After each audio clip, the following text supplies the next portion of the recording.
Okay, good evening, all.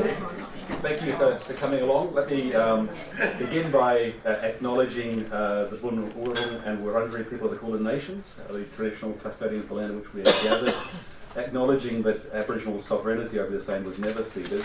We pay our respects to the local people for allowing us on this gathering on their land, and to elders past, present and future. John is going to introduce our speakers. I'll introduce John. Professor John Altman, a long-term colleague, a friend of ours at the Deakin Institute. I'll just say one thing about the speakers. We were very excited to have the speakers we have tonight. We were very much looking to also being joined by Nuika Gori. Nuika's midway through pregnancy with twins, but she was soldiering on, very keen to be here. We were looking forward to hearing her voice.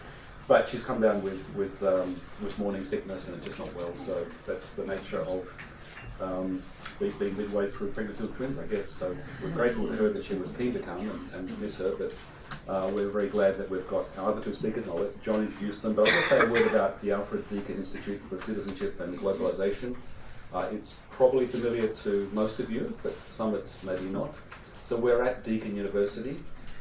Most of us are out at the Burwood campus, although we seem to spend half our life here on this centre, having negotiated the escalators and the secret doors to get up here. But we have colleagues also at Warren Ponds in Geelong, and we have a number of streams of research, indigeneity and heritage, one stream that John will speak to in a minute.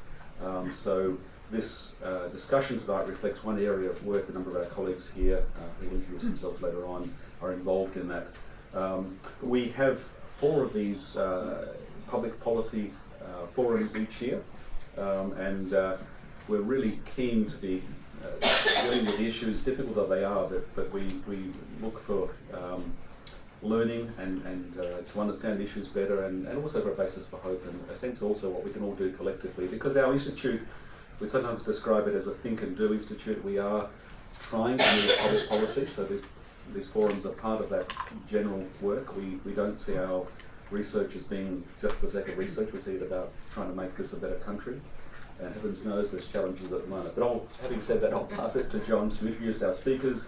John's going to lead us in the conversation, and we'll have a time in sort of roughly 45 minutes to go to a Q&A, which John will facilitate. We'll go through to about 7:25 and then wrap up then, so we're out of here by 7:30. So lots of time for discussion, and it is this sort of informal conversational style evening. So John, I'll ask you to take over. Thank you. Thank you very much, Greg. It's always nice being back here at the Deakin Institute Policy Forum, and yeah, good evening everybody. Recognition, justice and hope for our youth. Let me start with a quote. The state of Victoria acknowledges Victorian traditional owners as the first peoples of what is now known as Victoria. From time immemorial, Victorian traditional owners have practiced their laws, customs and languages and nurtured country through their spiritual, cultural, material and economic connections to land, water and resources. Through the strength, resilience and pride of Victorian traditional owners, their cultures, communities and economies endure and continue to grow and thrive. Aboriginal Victorians are an intrinsic and valued part of Victoria's past, present and future. Victorian traditional owners maintain that their sovereignty has never been ceded, and Aboriginal Victorians have long called for treaty. These calls have long gone unanswered. The time has now come to take the next step towards reconciliation and to advance Aboriginal self-determination. Aboriginal Victorians and the state are ready to talk treaty. This extraordinary statement comes from the preamble of advancing the treaty process with Aboriginal Victorians Act, passed in July last year. It was the product of 2 years of careful negotiation. And just yesterday, as I'm sure many people here know, voting opened for Victoria's first People's Assembly. Without doubt, that statement is the most powerful legal statement towards reconciliation, recognition and representation make anywhere in Australia, let alone in Victoria, since Naarm or Melbourne was colonised in 1838. But is also fundamentally in conflict with the approach of the Australian government that has rejected calls for such recognition and representation in the Uluru Statement and is focusing its efforts instead on refreshing the Closing the Gap policy framework, an approach that has failed according to the government's own reporting for 10 years in succession. The Australian government is also looking to enhance paternalistic and draconian programs of control, like the cashless debit card and compulsory work for poverty-inflicting New Start, which enhances relations of domination and conflict with many Indigenous Australians, mainly outside Victoria. Victoria has its own problems of deep Indigenous disadvantage resulting from dispossession, marginalisation, institutionalisation and racism. Today, there are about 55,000 people who identify as Indigenous in Victoria, just on 1% of the state's population. This population proportion is inadequate to have significant political leverage in an imposed liberal democracy. Hence the need for the First Peoples Assembly to negotiate with the Victorian government, an assembly that by and by might just be a third chamber of the state parliament. As the Commonwealth has demonstrated in 10 consecutive Closing the Gap annual reports, not only have socioeconomic disparities between Indigenous and other Australians not closed, but they have not closed in any state or territory jurisdiction, including in Victoria. Recent research I've undertaken indicates that just over 30% of Indigenous households in Victoria are living in income poverty. Indigenous unemployment is 2.5 times that of non-Indigenous people. Consequently, Indigenous people's incomes are lower, overcrowding is higher, home ownership is much lower, contact with the criminal justice system and incarceration is far higher, and so on. And that's not to mention the issue that we face at the moment around the Jub or on sacred trees. How might the Victorian parliamentary process for recognition and representation, alongside more land titling that will occur via the Native Title Act and the Victorian Judicial Owner Settlement Act, ensure the redistributive justice essential to greater prosperity and less poverty for Indigenous Victorians? How can we ensure a better future for the next generation of Indigenous youth that overcomes some of the systemic structural barriers to well-being evident today? How can Victoria show the national leadership so missing in Canberra and its rejection of the Uluru Statement's call for a First Nations voice in the Australian Constitution and a Makarrata Commission to supervise the process of agreement making and truth telling between government and Aboriginal and Torres Strait Islander peoples? These are some of the profound, complex and enduring challenges facing Australia, as Greg mentioned. And these are the issues our expert panel, all working with Indigenous youth, will grapple with tonight. So, let me introduce our panellists. Our first speaker will be Adjunct Professor Muriel Bamblett. Muriel is a Yorta Yorta and Jaja Wurrung woman who has been CEO of the Victorian Aboriginal Childcare Agency since 1999. She was also chairperson, and I understand she might be back with Strait now.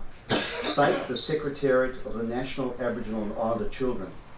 That's the Secretary of National Aboriginal and Islander Children, the peak body representing Aboriginal and Torres Strait Islander Child and Family Services nationally. And she held that role from 1998 to 2008 and is now coming back to it. Muriel has been the recipient of a number of awards, including the Order of Australia, the Centenary Federation Medal, and the Victorian Honour Roll of Women. And I must say that Muriel and I go back a long time. Over a decade ago, she launched a book I co-edited on the Northern Territory intervention called Coercive Reconciliation. And more significantly, she was with us at the inaugural ADI Policy Forum on Treaty that occurred just on 3 years ago. And so 3 years on, we're about to start the process of electing members of the First Nations Assembly. Our second speaker, Justin Muhammad is just as prestigious and very, very experienced worker in this area. Justin has recently been appointed Victoria's Commissioner for Aboriginal Children and Young People. Commissioner Muhammad is a proud Aboriginal man of the Gurang Nation near Bundaberg in Queensland. He has dedicated the past 25 years to working towards building a stronger and healthier nation for Aboriginal and Torres Strait Islander peoples. He worked with Victorian Aboriginal communities for 20 years before being elected chairperson of the National Aboriginal Community Controls Health Organisations, or NACHO. And he's also worked as CEO of Reconciliation Australia for 5 years, which is when I've interacted with him the most. So there are two expert speakers. They would like to come up here and have something to say. Then we'll retire to more comfortable seats over there and engage with the audience. So first, please welcome Uluru.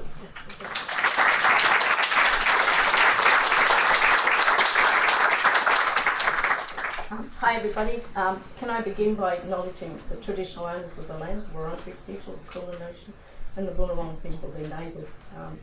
It's always an amazing occasion to come and join John and Justin. Justin and I quite often don't always agree, but we need to work together for the best outcomes for Aboriginal children, and that's certainly what we agree on.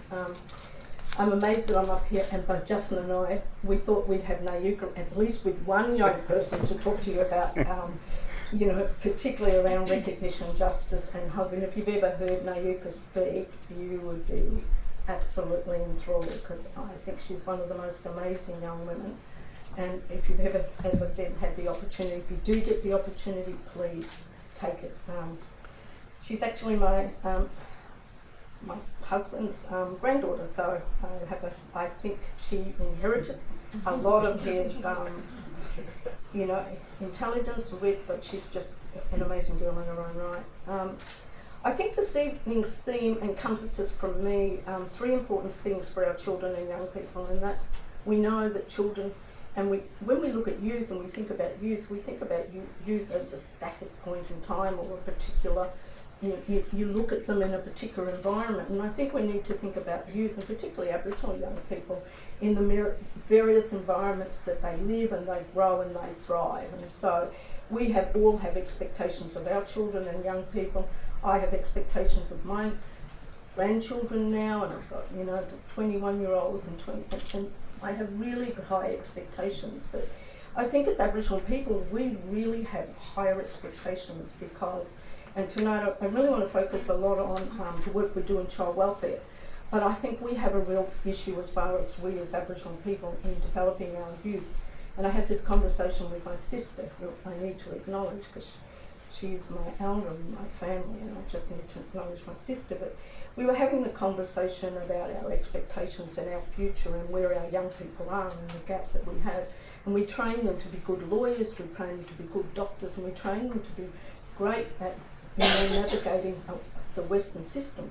But what they really want from us is the expertise to be Aboriginal and live as strong Aboriginal young people. And what we're really grappling with is that how do we actually grow them up to be strong advocates for our rights?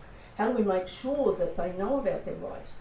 But, for me as an Aboriginal person coming to this forum, you get asked, you're an Aboriginal person, as an Aboriginal person, you know all about WIC, you know about Mabo, you know about every Aboriginal legislation, every law that was ever passed. And so imagine what it's like for a young person to put their hand up and say, I'm going to be a young person, I'm going to lead with voice, and the expectation then starts to become too broad. And so I think there's a danger in all of this. But tonight I really do want to talk about the vulnerable children that I work with at the Victorian Aboriginal Childcare Agency. And so, because for us, this thing, as I said, it's really important to Aboriginal children, because recognition, we are still working to ensure that all our children have their Aboriginality recognised in Australia. Now, children in the child protection system are losing that every day. And one of the things that we're fighting for is that how do we keep it maintained?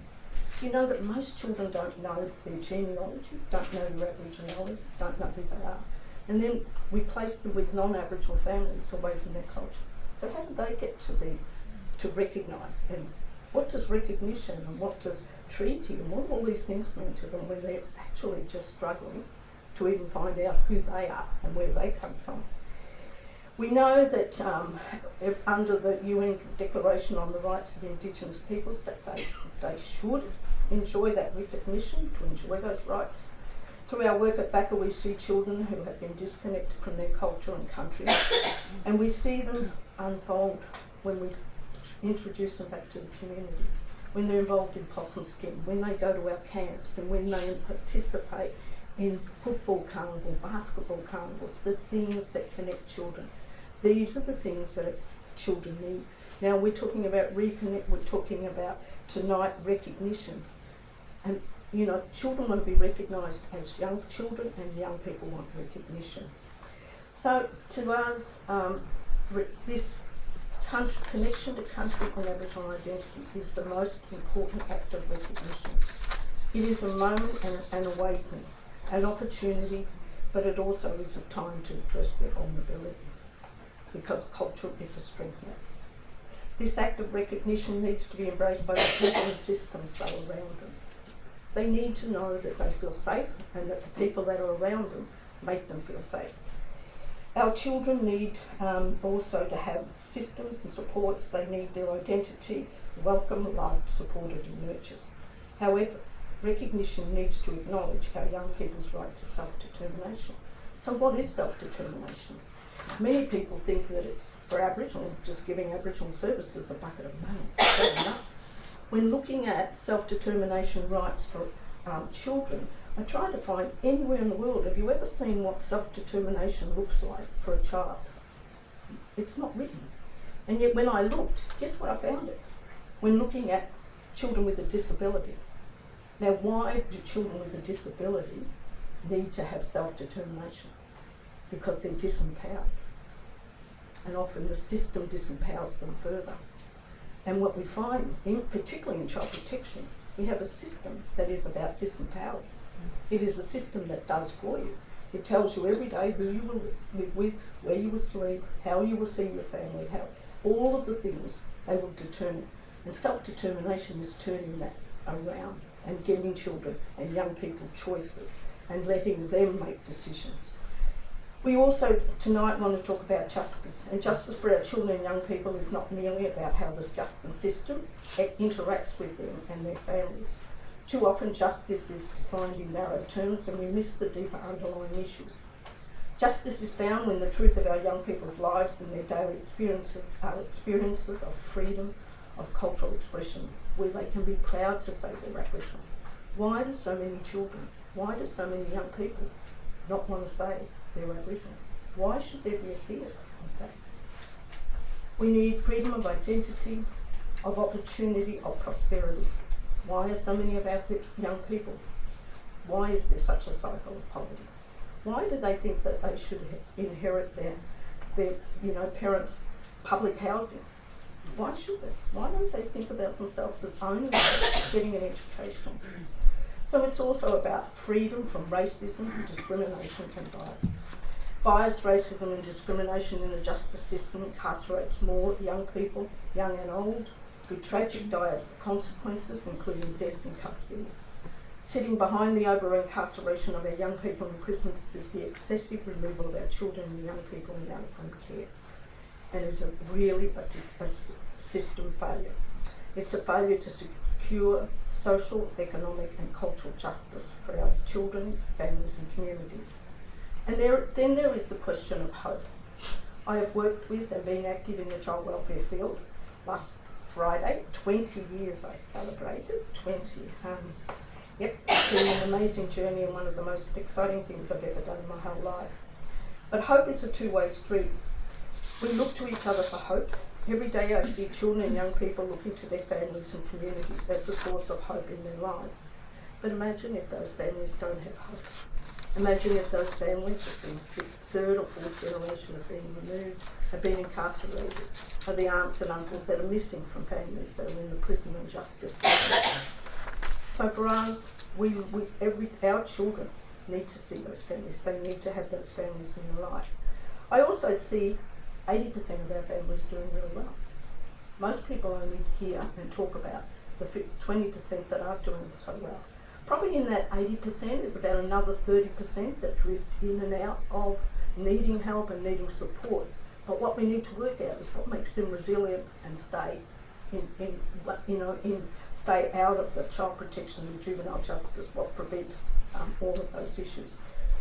So we know that bias, racism and discrimination in the justice system incarcerates more of our people, young and old, and now more and more of our women are getting locked up. We know the tragic and dire consequences that including deaths in custody.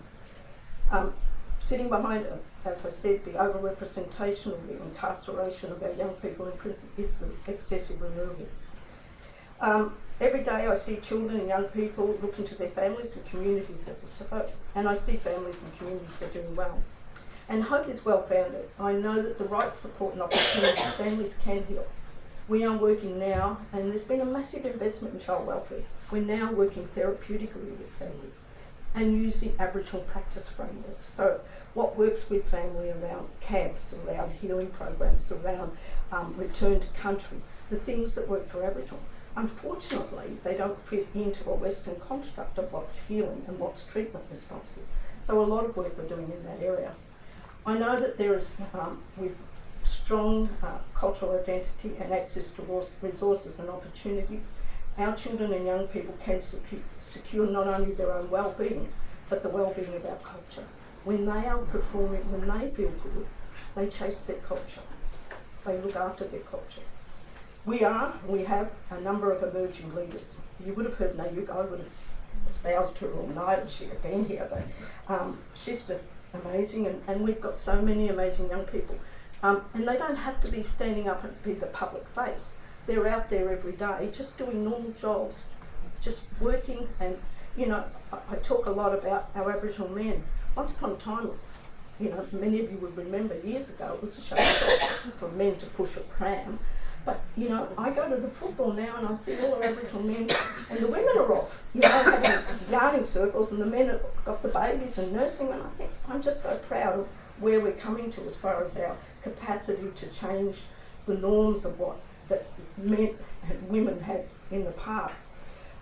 We have emerging leaders. They are challenging institutional racism and challenging colonisation.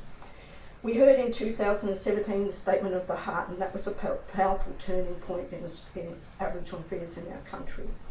The collective voice of the First Peoples of this country put forward a proposition, an invitation for change, for the establishment of a First Nations voice to Parliament and a Makarrata Commission. It was unprecedented, as was the swift rejection then by the Prime Minister, Malcolm Turnbull. How disappointing, he didn't even give the Cabinet, he didn't take it to Cabinet. He made that decision without taking it to Cabinet. I find that unbelievable that a government, did you know that, John? Yeah, it's disappointing. And to quote directly from the Statement of the Heart, proportionally we are the most incarcerated people on the planet. We are not an innately criminal people. Our children are alienated from their families at unprecedented rates. And this cannot be because we have no love for them. And our youth languish in detention in obscene numbers. They should be our hope for the future. These dimensions of our crisis tell plainly the structural nature of our problem. This is the torment of our powerlessness. These are powerful words. These words are true, and they will not be derailed by the attempts to obscure the justice of their intent. Today we are in a position, with the support of the Honourable Ken Wyatt, the Minister for Indigenous Australians, and the Prime Minister Scott Morrison, that the voice of Parliament is again on the table. In what form this may take is still to be determined. In Victoria, I've been very proud to be a part of the Victorian Treaty Working Group. Aboriginal Victorians, alongside the Victorian Government, are leading the way by committing to enter into treaty negotiations with the First Peoples of this country. Elections are about to be held for the First Peoples of Assembly. Voting opened yesterday. A democratically elected voice of Victorian traditional owners will be set up. The First Peoples Assembly of Victoria will work alongside the government to set up, firstly, a treaty authority, and there'll be an independent umpire throughout the treaty process. They'll be there to set up a treaty negotiating framework, which will set how treaties can be agreed in Victoria. So most people think it'll be one treaty, but it'll be a number of treaties. There'll be a self-determination fund so community can be on a level playing field with government. As a candidate for the Assembly, I believe we have an opportunity to reframe the relationship between the Victorian Government and the First Peoples, where our people's rights are embedded, protected and promoted. Victoria has a long history of Aboriginal activism. I honour and respect the footsteps of the elders and the ancestors who walked before me, taught me so much. Just as I envision my grandchildren and great-grandchildren forging their own paths and futures in this country. A challenge for the First Peoples Assembly will be to engage, inform, listen and to empower our young people to take the treaty process forward, because this is not my generation's work. This is future generations' work. Over the number of years, we will ensure that we need to support our young people, trust our young people. But we've got to look out there now. Where are these young people? Where's our leadership? How do we involve our young people to know? Because we're going to have our smartest hunters and gatherers in the room to be able to make sure that treaties cover those issues. Other countries, Australia is the only, at this stage, only country that doesn't have a treaty with its First Nation. Canada, New Zealand, America, nothing in Australia, no treaties. So this will be, there are various agreements that look like treaties but don't go anywhere near. And there's a bit of nervousness that the Victorian government may not want to, because there's two partners in an agreement, and so how far will the government go? So as I said, I think it's the youth of today will be the ones that need to take forward. The Victorian Government has recognised the calls of the Victorian Aboriginal communities amid its supporting self-determination. I was in Parliament when the government announced the legislation on the treaty bill and when it was passed. What I couldn't get over was the Premier. The Premier came in and all the Aboriginal people were in the Parliament sitting up in the pews up in the back on the side of the Premier. The Premier sat there and he sat there and he looked at every Aboriginal person and he looked at them for a couple of seconds and he just wanted, and he kept looking. It was almost like saying, I see you and I acknowledge you. And I thought that was something very, very special for me on that day, and I thought he really did, because he's constantly said, I want Aboriginal people at the table, but I don't want them just to be passive at the table. I want them to own the table and be a part of the table. I think that's really important.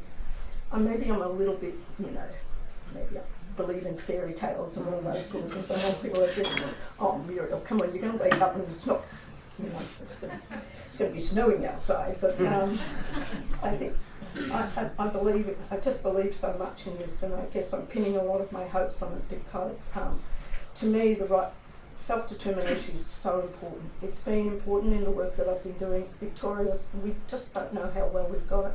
We've got such a, people that are so committed to us. We're entering into, with BCOS, into a compact about how do we actually transfer resources and authority back to Aboriginal people. How do we do that more?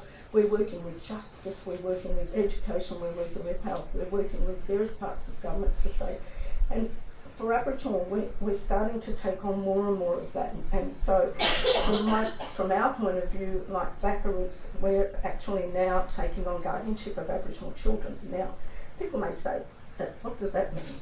It means that I take on total decision making for Aboriginal children that was normally in the hands of government. And so I just went to the Strait conference and I put it on the table and they go, yeah, so what? That is so massive in Australia. It's never happened. Every government has their own, institution that they vest with that authority. To transfer it to anybody is so amazing, and to transfer it to Aboriginal, that's almost like the government saying we're going to hand all of government for Aboriginal people over to an Aboriginal organisation. They wouldn't do it, but we've done it in Victoria, and we're kicking goals. So amazing. The program operates under what we call Section 18 of the Children, Youth and Families Act, and it enables me, in my role as CEO of VACA, to perform specified functions and exercise specified powers. And it's been amazing. It is leading the way in developing new child protection models, and it's premised on Aboriginal organisations working in partnership with Aboriginal families to achieve better outcomes and to keep children at home, and particularly our young people. We know that our children who are in our guardianship, they know who they are, they know where they come from, and they get to go and return to country. They get life books, they get returned to country, they go on camps, they get family finding, they get genealogies, they get their Aboriginality confirmed, so they know who they are. Our Noogle program, and the name for our guardianship program, it recognises Aboriginal self-determination in order for children to grow up resilient with self-belief and identity, knowing who they are and where they belong. It's about recognition of our rights to self-determination. It's about to be through a voice to Parliament or programs such as Noogle, and we will provide a platform for justice and hope for the future. Statistics don't tell our story. They tell the story of what has been inflicted upon us. They tell the story of the colonisers. For too long we have let non-Indigenous determinants of health, education and justice become the story that define us as Aboriginal peoples. We believe we need to reframe the way in which our story is told and empower our young people to be the storytellers of a different future. Our young people give me hope for the future. Seeing the strength, if you've ever heard Indy Clark from the Koori Youth Council and his amazing work, we see in them their strength, creativity, resilience and determination that's been passed down from generation to generation. At VACA, we're on a journey to reform and advocacy, one that I'm determined will deliver justice, recognition and hope for our peoples. We need to set a future for our youth where no young person gets left behind. That's the promise of a future for us. Thank you.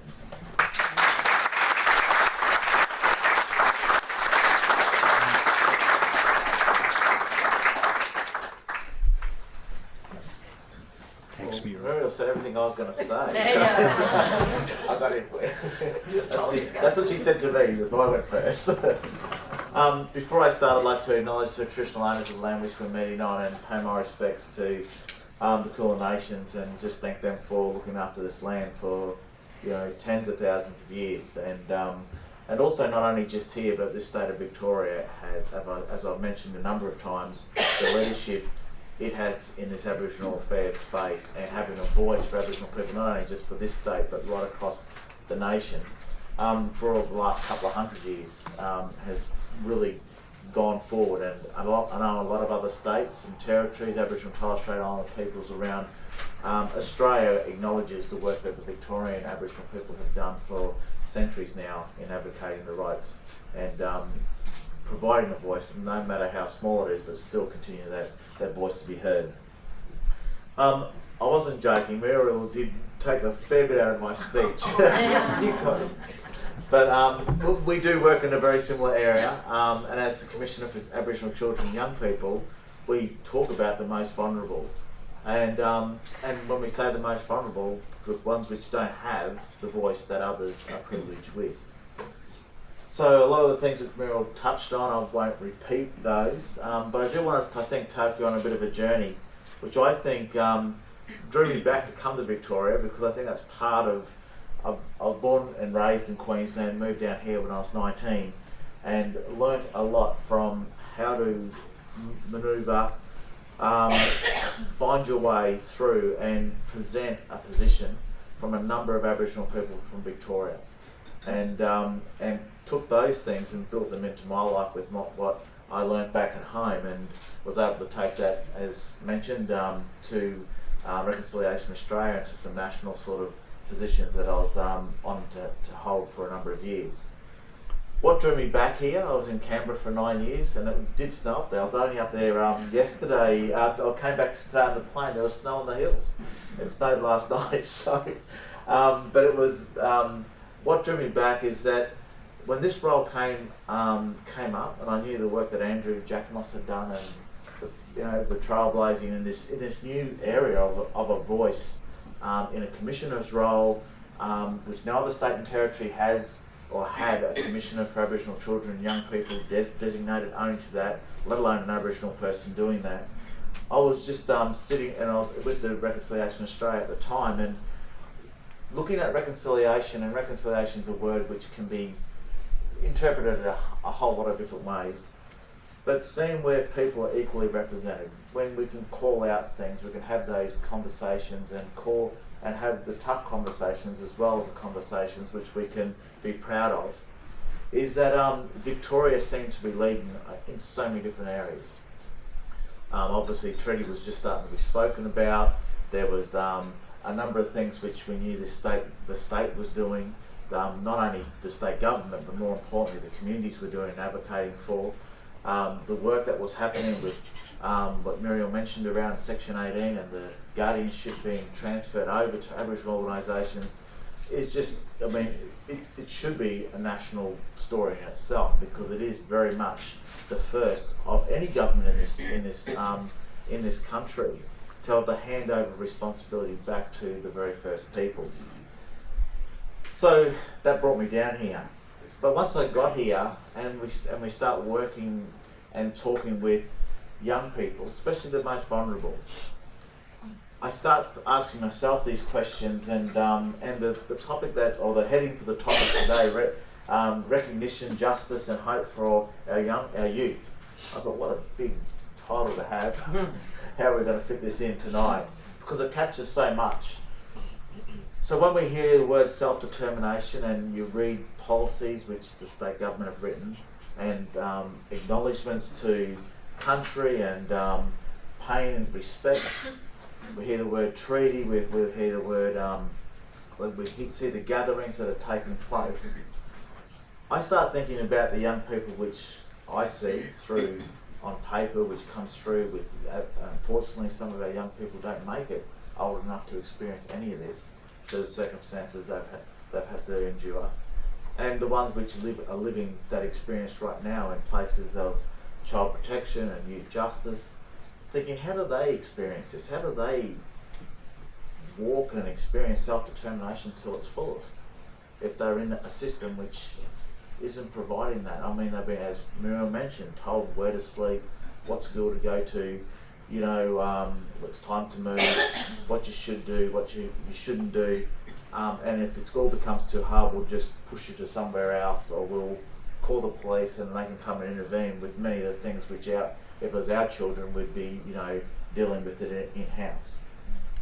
So when I hear that, I think, well, how do we balance this? Because one of the things when I hear the topic we're talking about today is that we've got to be careful, or not careful, we've got to ensure that as we move forward in certain parts of our community and this state of Victoria, that we don't leave behind, as Mira mentioned, we don't leave behind anyone.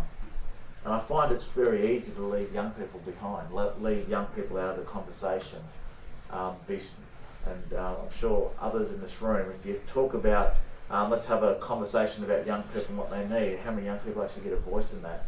Usually it's people about my age or older sitting around having that. I was in Canberra yesterday speaking with politicians. I was part of a group which was talking about raising the age of young people that come into the criminal justice system from 10 years to 14 years. Our youngest speaker was 30 years of age. You know, like, I couldn't believe it. I turned up and I thought I felt like an imposter, really. And that's, we're talking to politicians trying to explain. It was great to see, some people may have seen it on YouTube or on Twitter, the young man who went over to the UN and presented, you know, a 13-year-old now, and he presented what he wanted his country to do and listen to the voice of a young person. We need to provide more opportunities for that. I think we've got to think outside the square of how we engage with our young people, which in Victoria, once again, you know, having the Koori Youth Council is a different way of engaging with young people than what other states and territories have done. So thinking outside that. And not only engage, but how do we listen? Because some of the ways that we listen as adults isn't quite the way that young people want to be. We kind of try to fix everything straight away. Well, I do anyway. My kids tell me that. Just listen, Dad. Has anyone had that happen to them? But also, and then how do we respond to that in a meaningful way? And not just like walk away and go, yes, we've heard you, and then and we don't follow up with it. But we, as mentioned, as Mira mentioned with the Premier, like you are there noticing that there is young people that are living and a part of this, and we acknowledge them through not just only just a phrase or out of a statement, but we do that through action. And I think the better we get to do that, our young people, our Aboriginal and Torres Strait Islander young people across Australia and Aboriginal young people here in Victoria will be able to contribute to the conversation, to where we're going at a far deeper and meaningful way than what has been done in the past. And that will make everyone, all of us, far richer and guided with what we do. We're at the moment doing, when we talk about justice, it's quite sad because you talk about justice to many young people and they think it's the criminal justice system, and that's as far as it kind of goes. They think that maybe, you know, their right of progression through life is spending time in a youth justice centre, or to be in a secure welfare centre, or to have an engagement with the police officer in a negative way. So when we think about justice, and at the moment we're going around as part of the Commission, together with the Department of Justice, we're going around speaking and doing the task force on Aboriginal or Koori youth justice, unpacking many cases to see how we can support young people in the justice system better, but also regionalising and see how the regions can support the young people, find out what's happening and what's working in some of the regions, but also where we need to kind of fine-tune or maybe change the direction of that. But most importantly with all of this, because when we go to these regions, again, it's occupied by our age, we're actually making an effort to get out and speaking to young people one-on-one or in groups, to hear what they think about where they live and what they can contribute to. And the amazing thing is, when we speak to young people, the strength that they show, when you look at their life, you think, what positives there could be, but you speak to them, they are complaining about their life so much. They're telling you what they would like to do, where they want to go, where their aspirations are. And I spend, and it really is, it's really infectious. I spend sometimes a whole day or 2 or 3 days in a row where, as I joke around, as I play, I say that if I have to go to the toilet, I've got to kind of stop the meeting to go to the toilet because everyone's kind of waiting for it. And it's all adults, and we're talking about all the issues and how we can resolve that. And it's fairly draining, and it's some tough stories and some tough work to be done. At the end of the day, maybe 8 hours locked into a room like this, I have to go. I get invited to go and spend some time with the young person's group.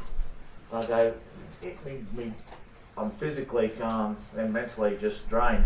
I turn up there, an hour and a half later, I'm walking on cloud 9, walking out of there. These young people just lift your spirits. I mean, they can't believe that, they're so happy to see you. They want to show off and show you what they're doing and how they're going about it, and seeing them practice their culture. I mean, there's a lot of groups around Victoria really doing this and getting kids connected, and they give up their afternoons. They come after school, they're in their uniforms, and they're doing a whole range of things, and they're so proud of what they're doing and how much it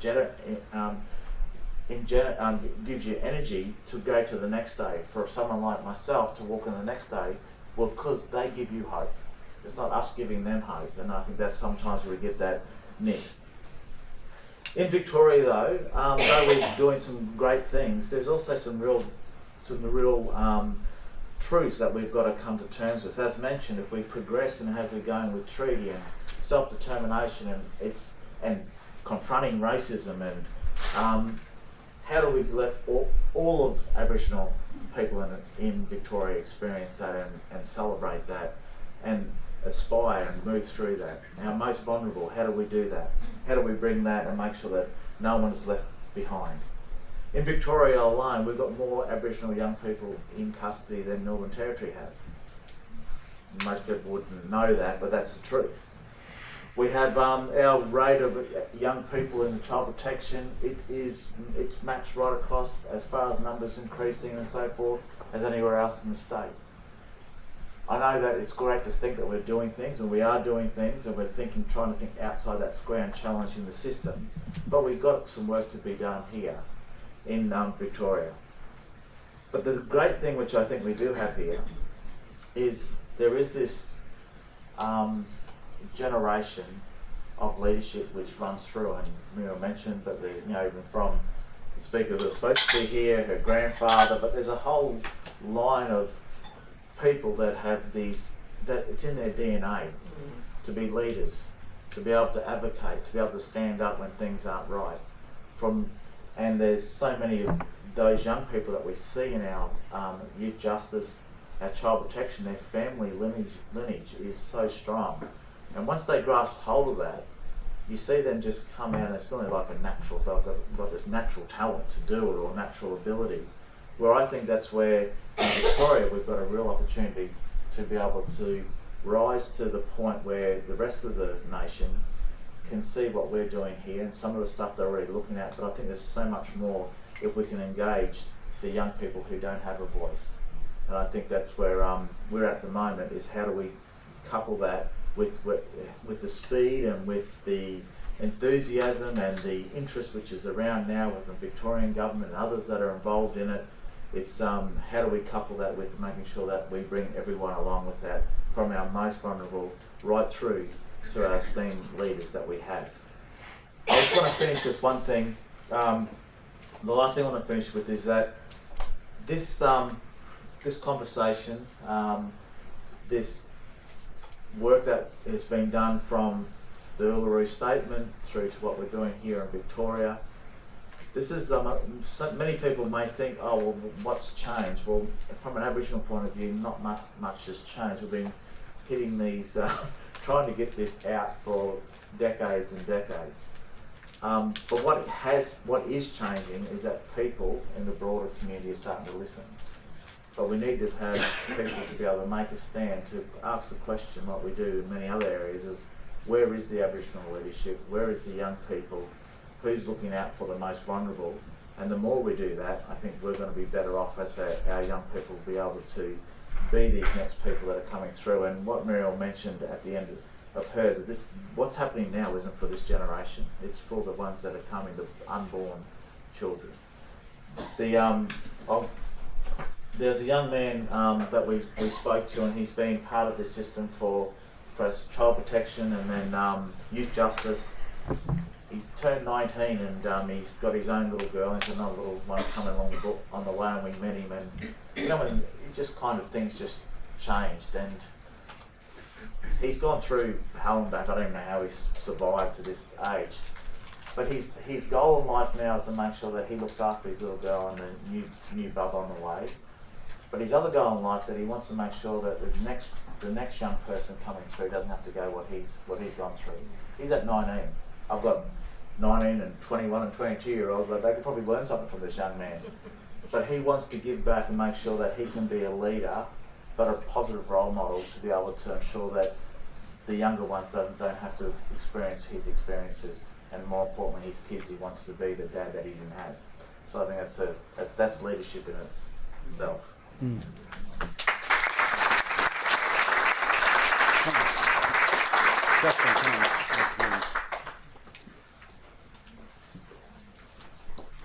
We've got these mics that we're going to use, but I think also there's maybe one or two roving mics for people who would like to ask questions while you're gathering your thoughts, particularly the young people in the audience. I just guess I wanted to make one comment and maybe draw you out on this. From the work I do, I've been very impressed by what the Seed Mob are doing in relation to climate change, issues around fresh water. Mm-hmm. Obviously Victorian based, but really showing national leadership. So I think you've already got institutions like the Seed Mob that are just extraordinarily impressive, both at a national and global scale. And one of the questions I was going to ask is, what efforts being made to get some of those young people to actually stand for the First Peoples Assembly, because it would be great to get some younger people onto that assembly. Before Muriel answers, I meant to say, because I was going to say that, and some of these innovative ways of getting a young person's voice. I was really impressed, and whoever thought it up needs a gold medal, I reckon. But having the voting of this at 16, not the traditional 18-year-old enrolments, I reckon that's part of this innovation of changing how we get young people heard and feeling part of progression. Yeah, and the Career Youth Council has been really good at engaging young people. So if you look at a number of the young, it's just that we've got to get people behind them. It's no, I think it would be so deflating, and realistically, we should have allocated particular spots to young people. I think that would have showed a sign of, because the reality is, if we get all older people on, and then if the election's up for another 3 years again, the danger is that a lot of those people could retire, and a lot of those people could, and you're not breeding, and bringing in a whole different generation of young people. So I think it's, but I was on the working group, and so we were conflicted about how we do all of that, and we really did try to work with the Career Youth Council to get as many young people to stand. And some of that was we were really keen to say, come on, Career Youth Council, get out and get all these young people. And they said, no, we want them to be informed, and we want to have robust discussions, and we want to bring people in that put both sides. We want to be informed before we just say, yep, we're going to go and run for treaties. So we had to be very patient with making sure that they went through their process. But if you ever looked at the Career Youth Council and their conversations around the treaty agreement, the framework and how it was going to work, it was quite heated in the room. So the young people have got a very, very, very big views, and they're thinking already about what the treaty framework will look like. So, but I already see so many young people. I've already met a number of the young people that are standing. We should be very proud of what young people are standing. Anybody want to ask a question, or make a short comment and then ask a question? Oh, yep.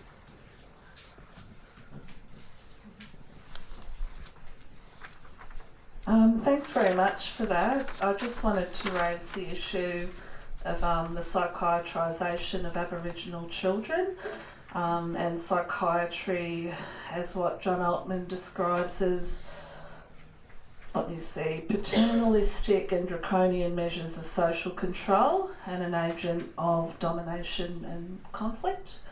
And we have Aboriginal leaders meeting with leaders from the mental health industry who are basically selling their kids and their culture to it.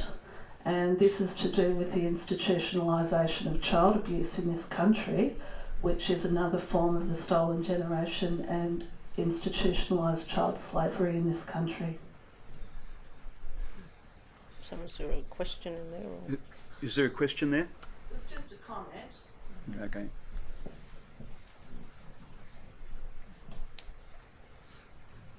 I think that Aboriginal people are really involved at the moment in the Royal Commission into Mental Health in Victoria, and so you've got the Victorian Aboriginal Community Controlled Health Organisation that's informing it.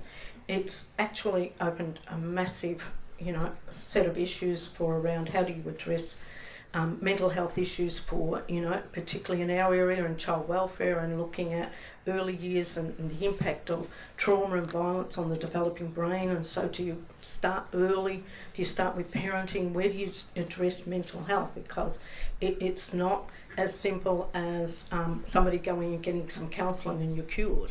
Mental health and its impact, and we know about grief and loss, and we know if anybody's read the 2009 State of Victoria's Aboriginal Children, in that report it identified how many life stresses Aboriginal children are exposed to, and what it showed is that Aboriginal children, you think that a child living in a house with family violence, that they're not living with them, they're not exposed, and so it's impacting on their developing brain.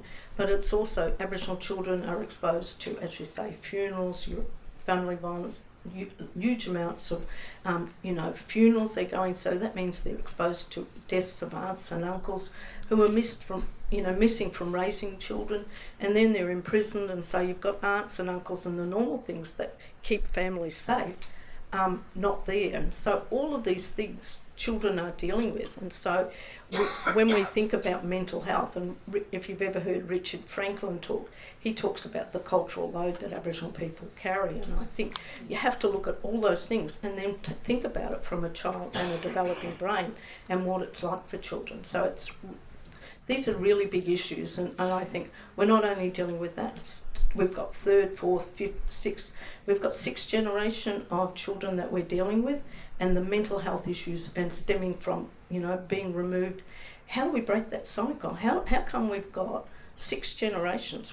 We've had their grandparents, we've had their parents, their grandparents, their great-grandparents, and their great-great-grandparents that are in the care system. How does that happen? How do we break the cycle? And so where's the mental health? Where did the mental health first begin? And how do we actually break it? Hi there. Thank you very much for your speeches. My name is Tom Molyneux. I'm a Greenwich Murraman and the Indigenous Inclusion Coordinator here at Deakin. And I guess I want to recognise as a slight irony in this university being named after a notorious racist and xenophobe, one of the architects of the White Australia policy. And having Will you still have a job tomorrow?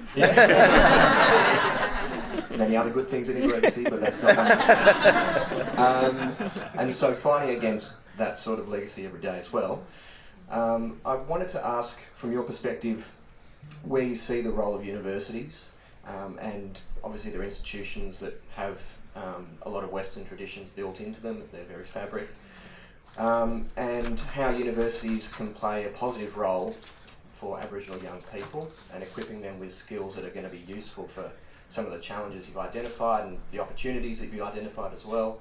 For our young people moving forward. How do you see that? I'll go.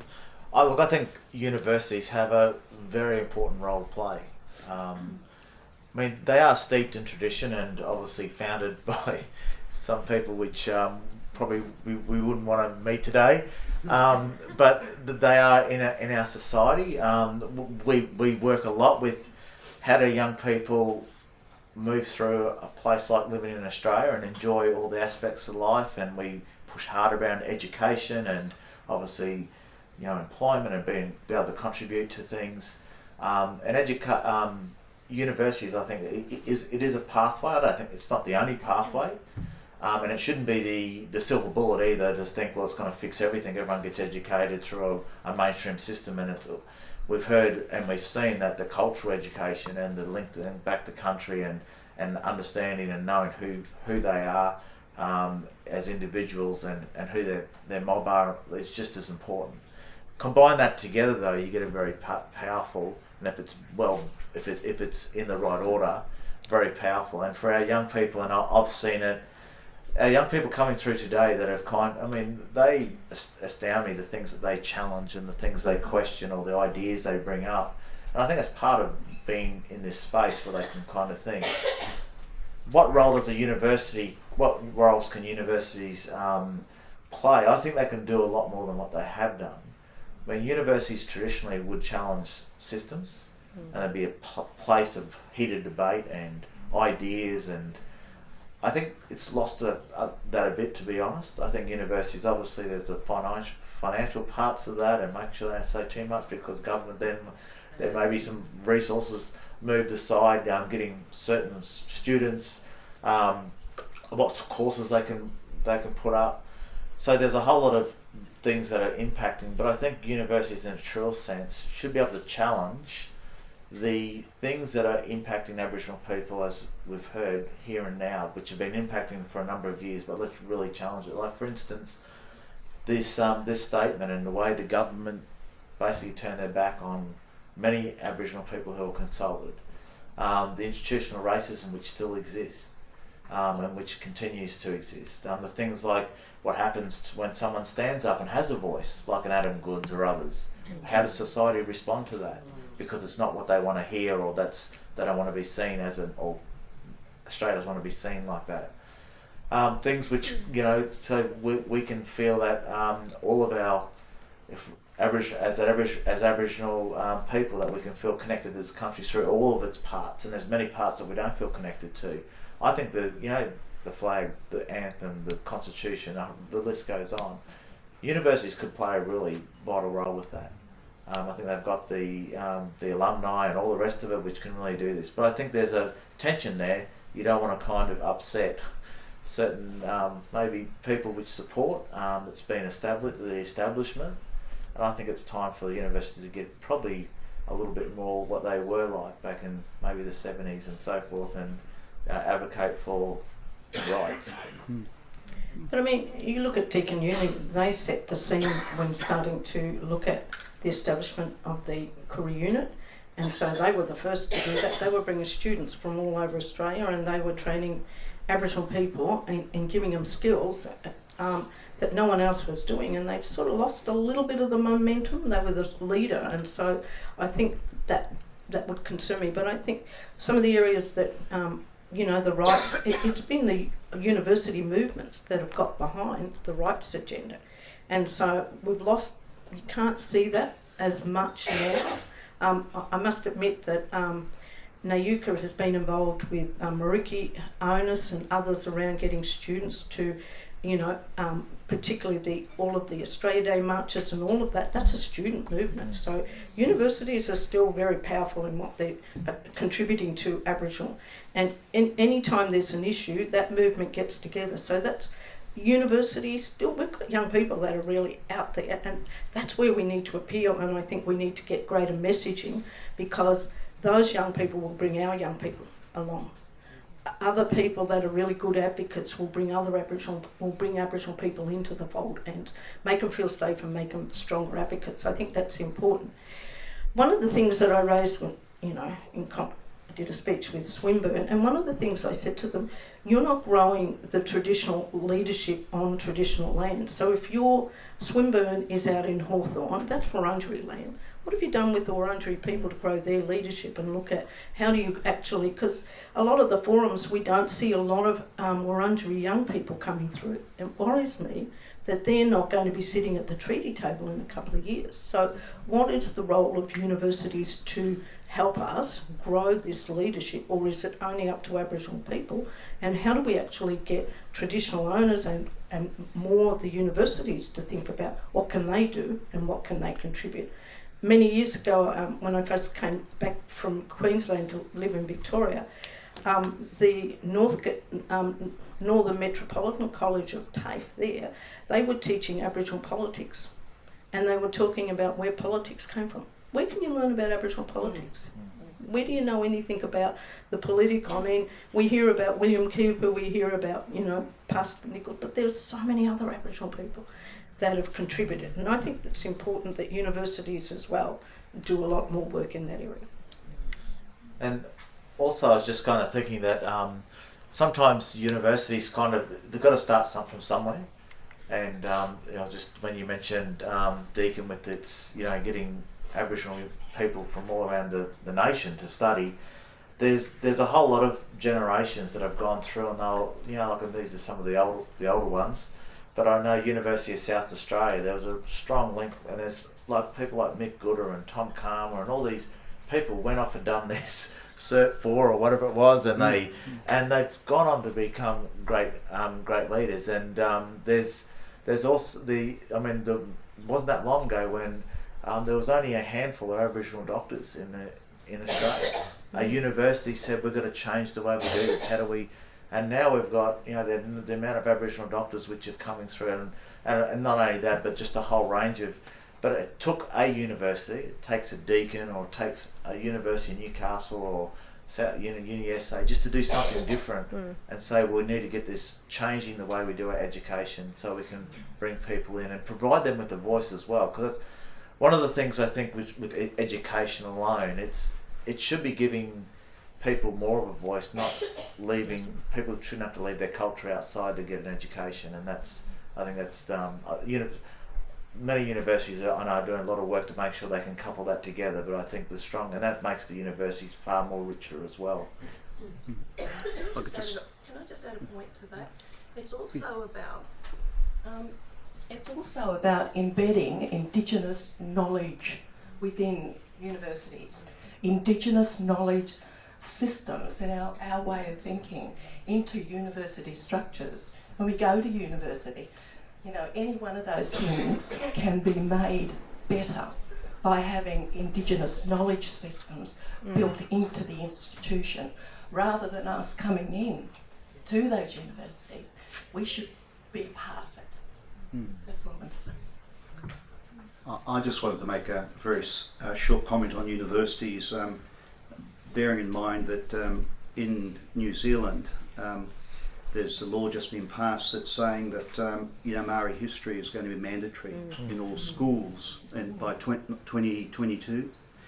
And I wonder which Australian university is going to be the first to say that Indigenous history or Indigenous studies is mandatory for all first year students.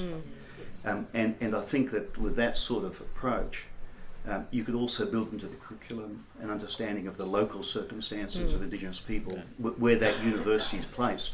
You just start off with whose country is this university on, what's the history of Indigenous people from this area, and then building up from that. But it seems to me that by the time students get to university, they haven't had history from an Indigenous standpoint at schools, and once you've left the school system, you've got too much freedom to choose what you're going to study. But one thing you shouldn't have freedom about, I think, is learning about the true history of the Australian nation.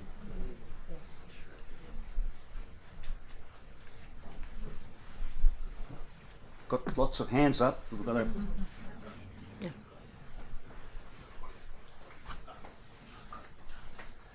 I think there's one up here first, John Beecher. This is a young person, yes. I'm not a young person, but I was just going to also make a comment about schools, high schools and primary schools, and universities wouldn't have any clients if it wasn't for the high schools. And I want to bring attention to the Imagination Declaration from Gama this year, and the wonderful work that the mentors at Gama did in gathering a voice. Of young people. And I think about what happened with the Statement from the Heart, and the people that I know, mentors of mine that were involved, that say it really captured what everyone from there had a joint voice, a united voice. I've worked as a teacher for 25 years, and I've tried getting a joint voice with students at all sorts of different methods, Western methods, and I've never ever been able to do it. But within the last 2 years, or 3 years, we've seen the Uluru Statement from the Heart, and then the Imagination Declaration from Gama. And so there must be, I'm a non-Indigenous man, I'm very keen to learn and hear more about Indigenous methodologies and how Aboriginal and Torres Strait Islander people and other Indigenous people from around the globe seem to be able to agree when we never can. So I'd like your opinion on that and some insight onto how that might then be a driver for the youth voice on the Treaty Commission, the Treaty Assembly. I think I think people are of the view that there's going to be one treaty, and there won't be one treaty, and there'll be many, and so it's really important that. And I think when it gets to treaty making, it will be around, we do need to have a look at how we hear the voice of young people and what it should look like and what it would look like. I guess with regard to your comment about, today I went to a very sad funeral, but what I mean, and it was a tragedy that we lost this young man, but the story that was told by a teacher that was at the school with this young man worked at Thornbury School, and he was he worked there as the career officer, and he taught the kids Wurrung language, and he did songs, and the kids sang it today. But this was a Jewish teacher, and he moved on. He worked with this young fella for 3 years, and he went back to teaching at a Jewish school. And he brought this young fella over, and this young fella was able to talk to the school about Aboriginal culture, and he talked about William Cooper and what William Cooper did for the Jewish people. Now he connected, and he got into the heart of those young people, and those young people and the school became so committed to Aboriginal. And that's what the statement, Uluru Statement from the Heart, this is now being talked about in schools. It's being discussed. And so how do we capture the heart of the nation? William Cooper has captured the heart of the Jewish people, and they're following us, and their support. They've taken William Cooper's family over to Israel. They, have been celebrated. But we haven't captured the heart of Australia, and I think we have to capture that. And how do we actually hold that and have people have a greater acceptance of who we are? Because for Malcolm Turnbull to have the arrogance, excuse me, telling the truth, but to have the arrogance to not give his cabinet the opportunity to even discuss it, and to be able to, they let him make that decision. And I just think it shows the character of our country. And if it was left to people, would, at this stage, I think Victoria would get a treaty over the line, but the rest of the country, there's so much racism and discrimination. How do we bring the whole country along on a journey with us, and what's Victoria's role? So does Victoria make the treaty work and make that, take away all the fear factor? Because you don't know how many people have said, well, Aboriginal people are going to go and claim my house, my car, and we're just going to take over this building. And I mean, what would we do with a building like this anyway? But, Good idea. but I mean, that's the reality. But, just one person, how much he changed, and how much just one person changed not only the lives of the school and the Jewish school, but the kids that learnt Wurrung language, and that whole school learnt it. What they found for Aboriginal kids, the NAPLAN results in that one school were higher than anywhere else in the rest of the state. So when children learn their language, and when they have access to all those things, everything else improves. It's a very good statement that you made, and it's a good, to think about how we do this. When I was at Reconciliation Australia, we set up these 5 dimensions we thought was reconciliation, and one of the dimensions was truth telling. And this country was so determined to not tell that, even to acknowledge there was a people here before white settlement, and that's where this statement is partly driven from that. But the number of secrets or untold truths, which I remember when the apology came out, and the debate. I was living in Shepparton, and people were still saying this didn't happen. This wasn't right. Then other people say, well, if it did happen, why don't we just say sorry? Why can't we move forward? The younger ones were saying, well, if this is what our forefathers did, well, let's just put let's deal with it. So, but one of the things that we found is that most Australians would say, yeah, well, truth-telling might open up all these can of worms, and there might be liabilities, and where do we go with it? But what happens when you stop telling the truth, or you try to keep secrets on, especially a whole race of people, is you then stop all those other truths of the stories of the William Coopers and the innovators and the strong leaders and the things that have happened, like the strength and the courageous stories. And our nation's poorer for it, and we're only just starting to tap into some of it now. Some of the local regions are acknowledging or renaming things after leaders that have been there, and having universities or places acknowledging who is the traditional owners, but not as a deficit of, okay, well, that was a group of people who lived here 1,000 years ago or a couple of hundred years, but there's no more. What have they contributed to it? And I think once we start doing that, and what you're talking about, how can we learn about it? Australia is so young at learning anything. They just learn basically to accept a flag or to have acknowledgements. I was at one of my kids who, it was probably about 5 or 6 years ago, they went to their high school, and the principal got up and said an acknowledgement. The people behind us were swearing underneath their breath, what are we doing this for? And that was only 5 years ago, you know. My wife and I only turned around. Well, she was going to probably turn around quicker than I was to give them the glare. But that's how young we are, of just understanding what value that Aboriginal and Torres Strait Islander people have brought to this country to get it to where it is now. It was built on something. We aren't this country where it was just nothing, and that's the sad, you know, the secret, which is kind of all the truth, the lie which has been told for the last couple of 100 years, and we're just starting to wind that back a bit.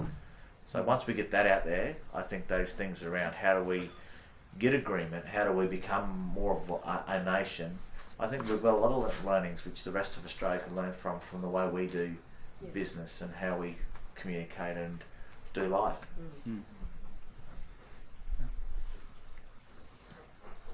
Hi. So my name's David. I'm currently studying a nursing course at Melbourne Uni. I'm very interested in mental health of refugees and Indigenous peoples.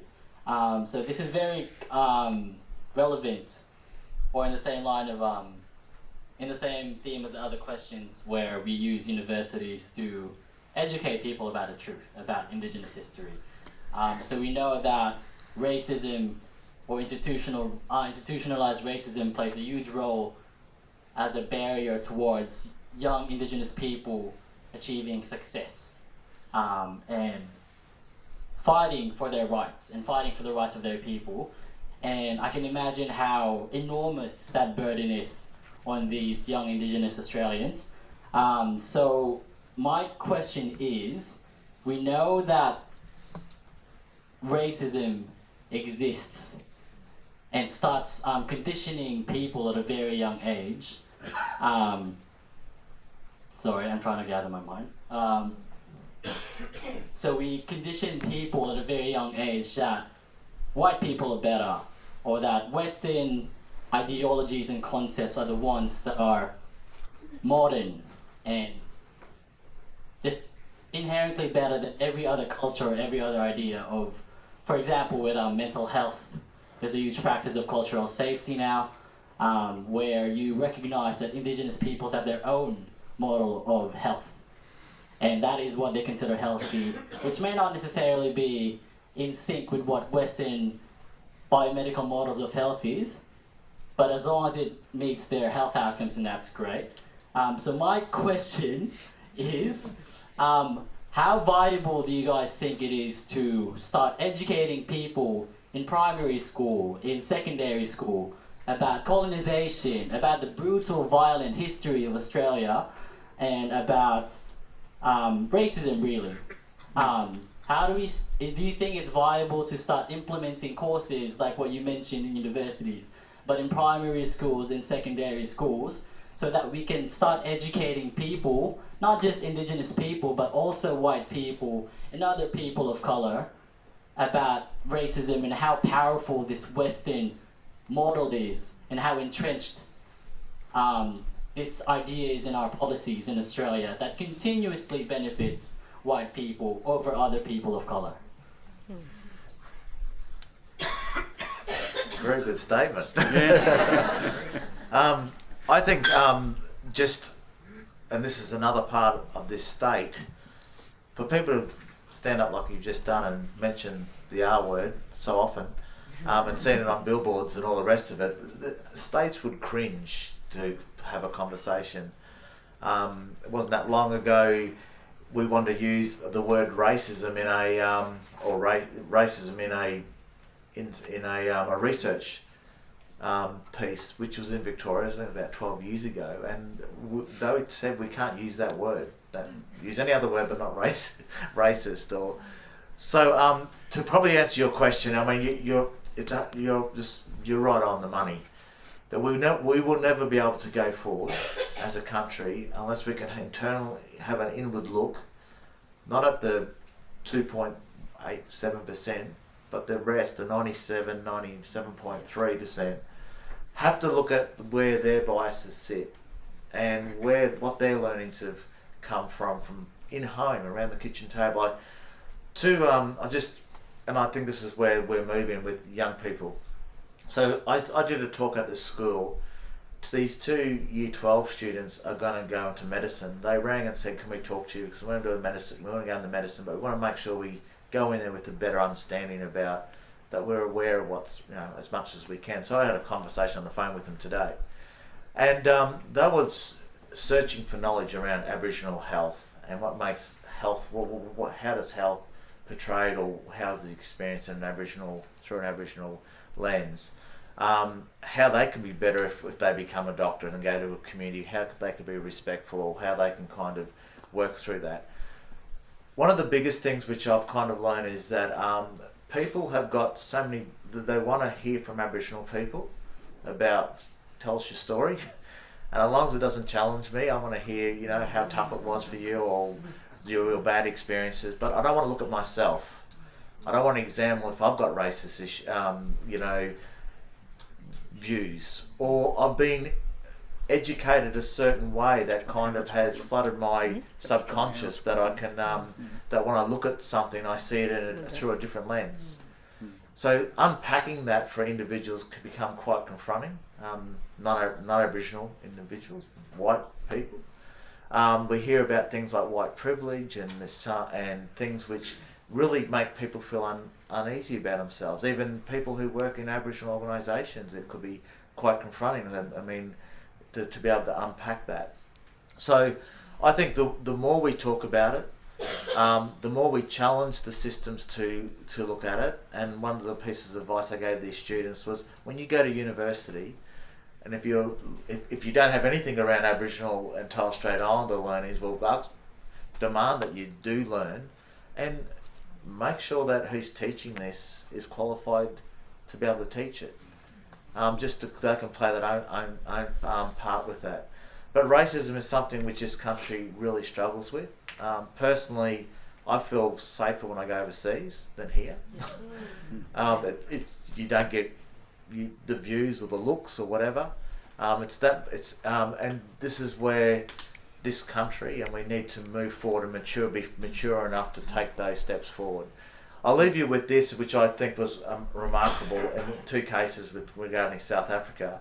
I went to South Africa in 2007, just not long after the apology. I hopped in a cab, and there was a black South African cab driver. He goes, "Where are you from?" I said, "From Australia." I told him I was Aboriginal Australian. And as soon as I said that, he goes, "You must be so happy that your Prime Minister gave an apology."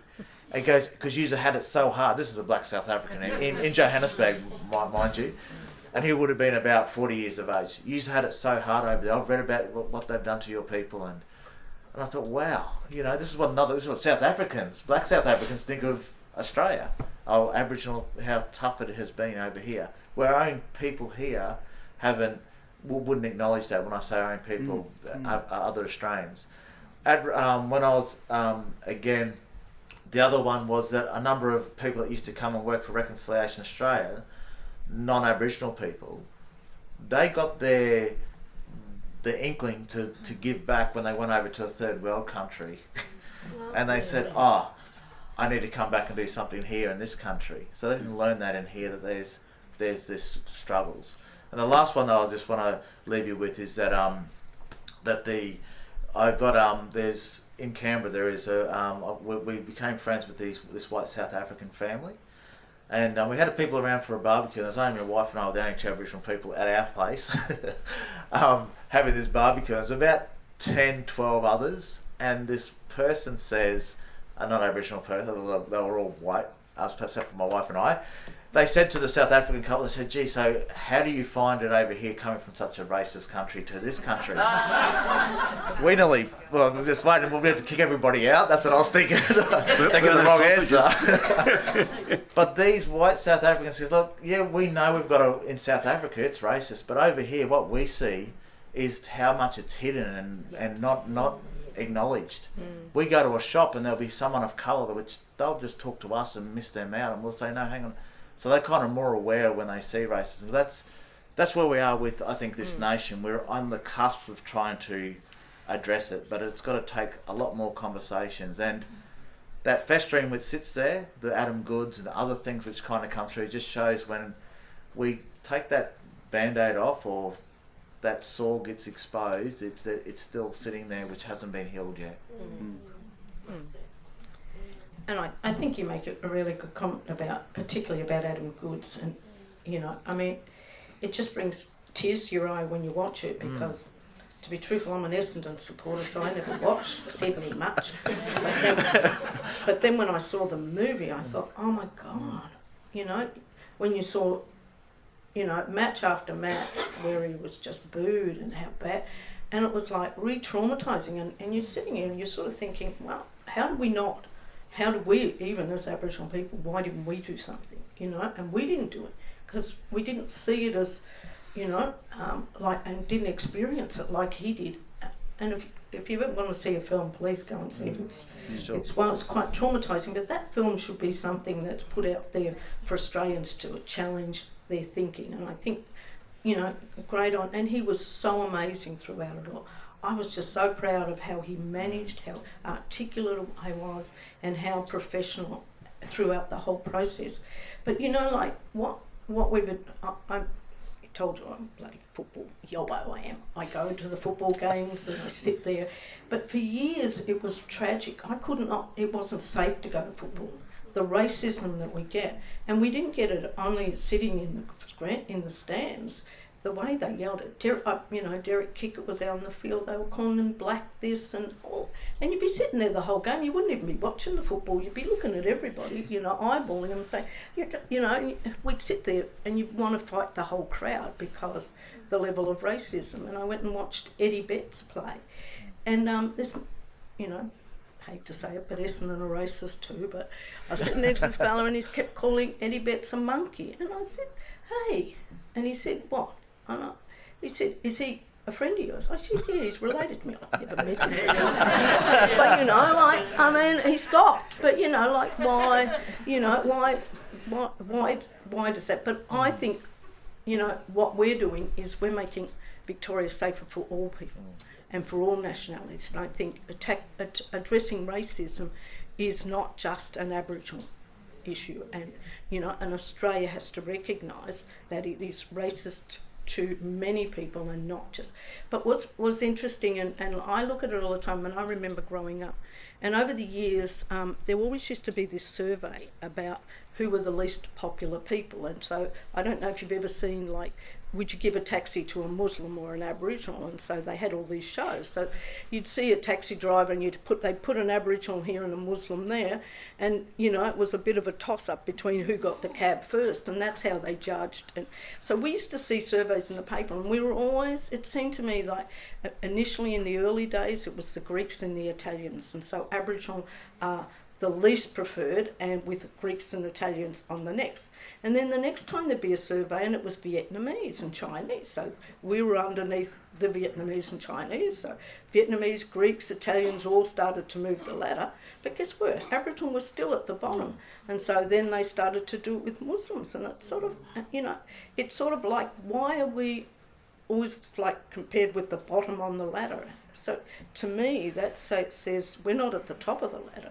We're always at the bottom of the ladder, and we're always competing with the people that are most likely to cause disharmony or discontent or racism, and we're always at the bottom. And you know, we know what happened when Greeks and Italians came to this country. People spat at them when they came off the boats, and so those sorts of things were cruel things. But just one comment. I get cabs quite often. You know, cabbies know everything. They know all the gossip. They can tell you everything. But I got in this cab one day with a guy from South Africa again, and he said to me, "You Aboriginals, you don't fight. You know, we in South Africa, we go into the streets, and you know, why don't you fight?" And I thought, with our boomerang and our spear, we're going to fight with guns and everything like that. And you don't think? Have a look at all the massacre sites for Aboriginal people. You don't think that we put up a damn good, you know, show?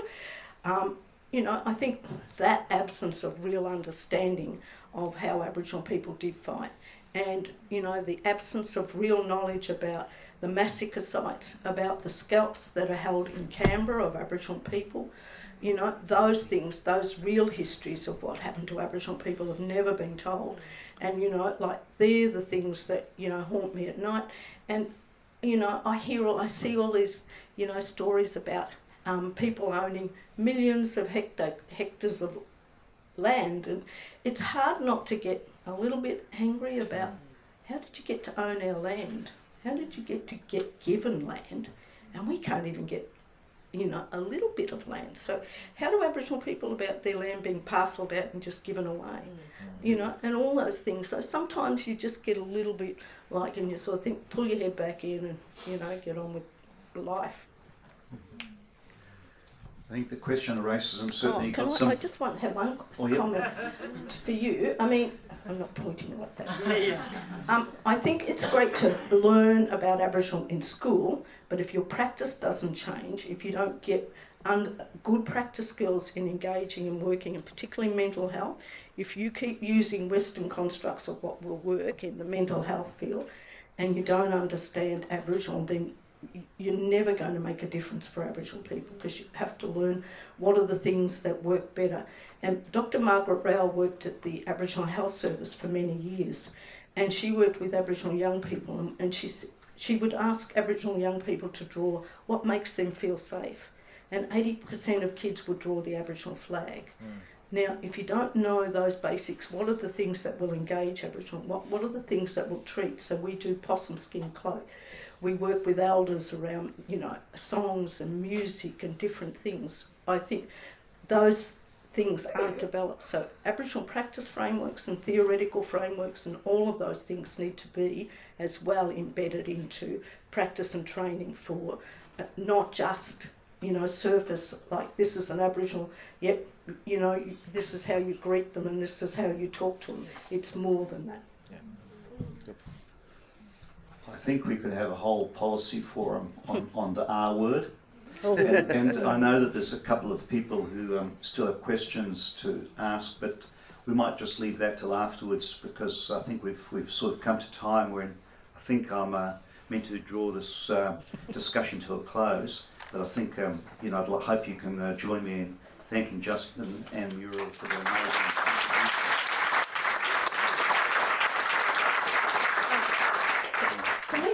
Can we thank you for all coming? Because, I mean, like, not many people like to come and hear the truth. Not many people are open to hearing the truth. And it's really great when people take their time and come and listen to us. So I really want to thank every one of you for coming and listening tonight. And if you change just one life, then, you know, you absolutely have made such a difference. And we really appreciate the fact that you're here.